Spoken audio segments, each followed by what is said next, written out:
Every single hour of every day we get more reports about atrocities all over this world against women and children.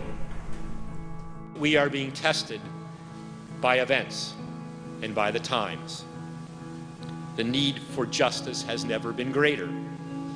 Every person on this planet deserves a fair shake.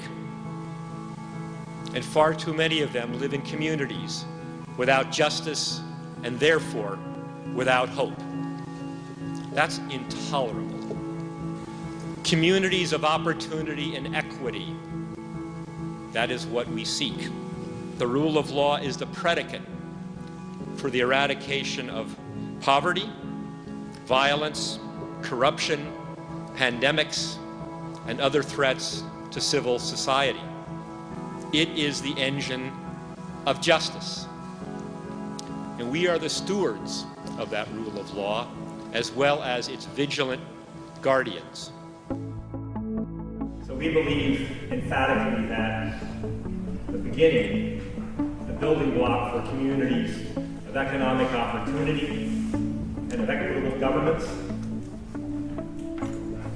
that the foundation has to be the rule of law. And if we are going to enhance and extend the rule of law in all of our communities, it surely will require a multidisciplinary effort.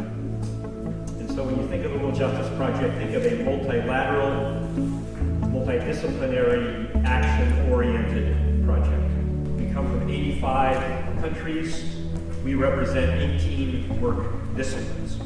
So we are what we should be, multidisciplinary, multinational, and of sufficient number. Scholarship is essential to us.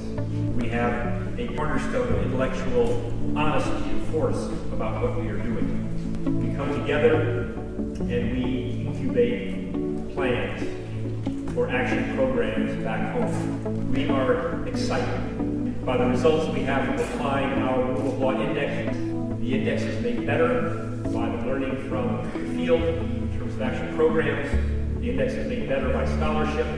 Scholarship is enhanced by experiences in the field and by the findings from the index.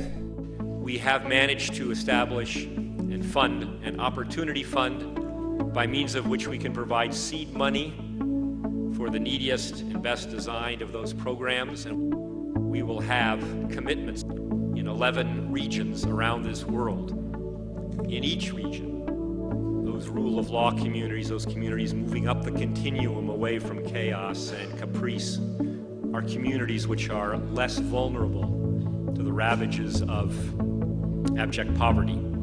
Those communities are less vulnerable to corruption and all of its negative consequences. They are less vulnerable to violence and the worst forms of violence in terms of ethnic cleansing and genocide and the like. There is a connection between the rule of law and communities of opportunity and of equity. While we have much to offer developing countries, we have much to do in our own backyard.